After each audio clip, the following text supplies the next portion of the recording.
Hey guys, 64-bit Matthew here with a response video to the Thriftdwellers. If you've been watching their channel, both Ian and Nate recently have done videos for their top 5 most expensive games in their collection, and they tagged me. So when they did, I kind of figured, well, as you can guess, it's probably just going to be my top 5 N64 games. I've been trimming down my collection a fair bit lately, and I've never put an emphasis on value when collecting. So just through trimming, I've probably gotten rid of most of my expensive games for other systems.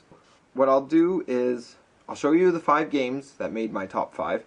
I'll say what their current value is roughly, and I'm also, just to add something extra to the video, I will mention how much I paid for them at the time of my collecting. I'm going to do values both by price charting and ebay.ca. For eBay, I'm just looking at listings that have sold. But usually I picked up most of my stuff at garage sales, thrift stores, stuff like that. So I've never really cared too much once I've gotten something to keep up with the value of it. So these 5 games actually surprised me, some of them more than others, how much they've actually gone up in value. So the first of the 5 is Conker's Bad Fur Day.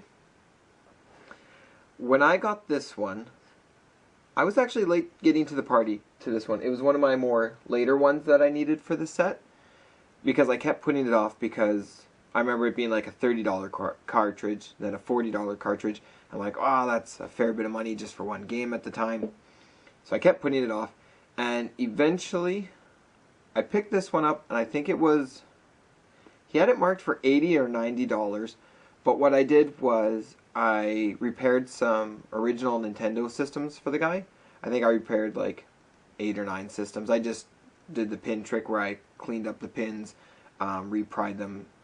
So it didn't actually cost me anything, but I just traded that service of cleaning some systems and getting them working again for this game.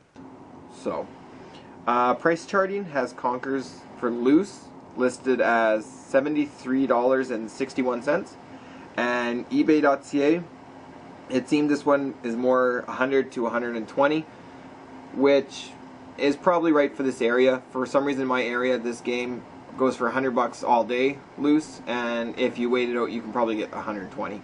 So yeah, Conker's Bad Fur Day, fun game. Number 4 on my list surprised me a fair bit, and that is Super Bowling. I knew this game was a harder one to find just from my time collecting, but I remember paying about $30 for my copy. I can't remember how long ago it was, maybe a year or two. But yeah, I picked it up for $30, and even at that time I was like, do I really want to spend $30 on a bowling game?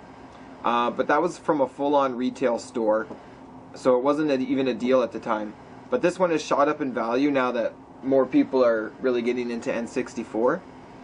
Price charting has this one at $88.88 for the loose cart, and ebay.ca had sold listings anywhere from $110 to $130 for this. So I was actually pretty surprised that this one beat out Conkers, just because this is a really fun game and this is just a bowling game. But yeah, it's gone up a fair amount in value since I last looked. Number 3 on my list is Worms Armageddon. I got this one. This was one of the last cartridges I needed for the N64 full set. So I didn't get it for a heck of a deal because I didn't get it that long ago, a year or two. And I actually traded for it, so it didn't cost me anything. I believe I traded a blue Funtastic N64.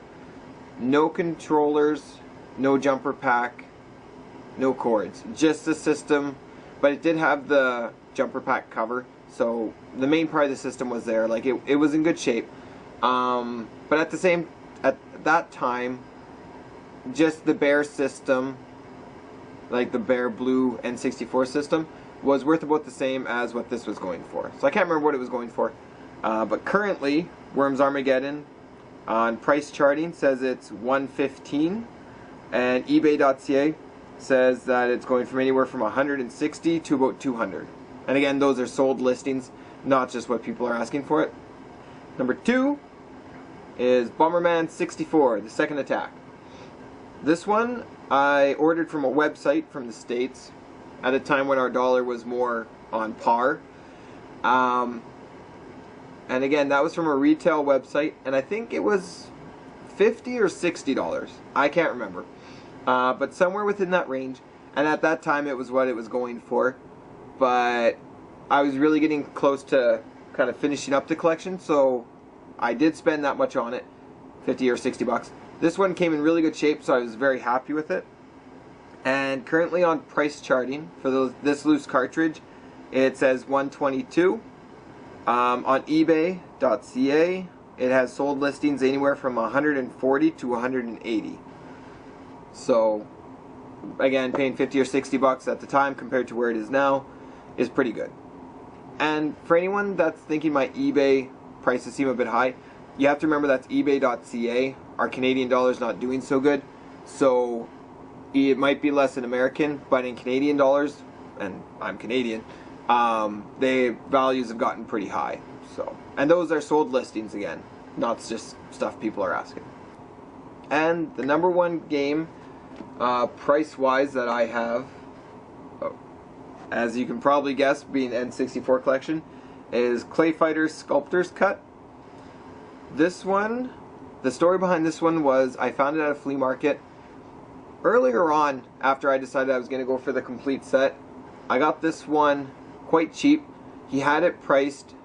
He had this one, Clay Fighter Sculptor's Cut, and the regular Clay Fighter 63 1/3.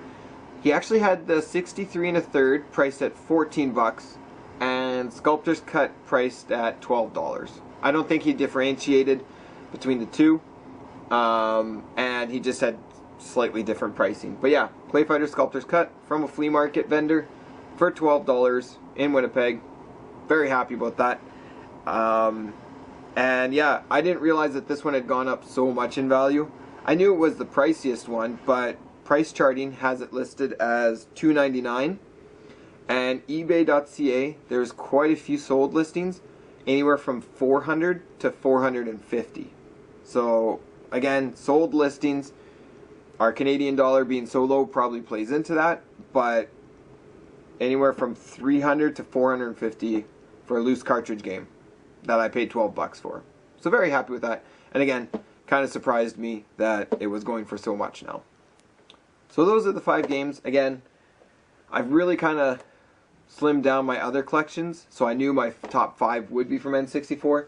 But it was kind of fun doing this one just because quite a few surprised me how much they've grown in value since I last looked. Because again, once I get games, I don't keep up with their values because I just have them and I just play them. So it was kind of cool actually doing this and then finding out, yeah, just how values have changed and how some, like Super Bowling, cracked the top 5, and I honestly didn't think that that one was going to.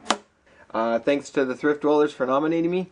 Thanks for Michael B. the Game Genie for nominating them and so forth. Mr. Dude 206 I think nominated Michael B. the Game Genie. I'm getting my names mixed up. But yeah, Mr. Dude 206, Michael B. the Game Genie, and then Thriftdwellers, and then me. So thank you. So yeah, I'm going to end it like that. Thanks for watching, and I will see you folks with another video soon. Maybe a game Gladiators. Who knows? That seems to be what I'm putting most of my effort into lately. So yeah, thanks again for watching the channel, the videos I do. I appreciate it, and you folks have a good one.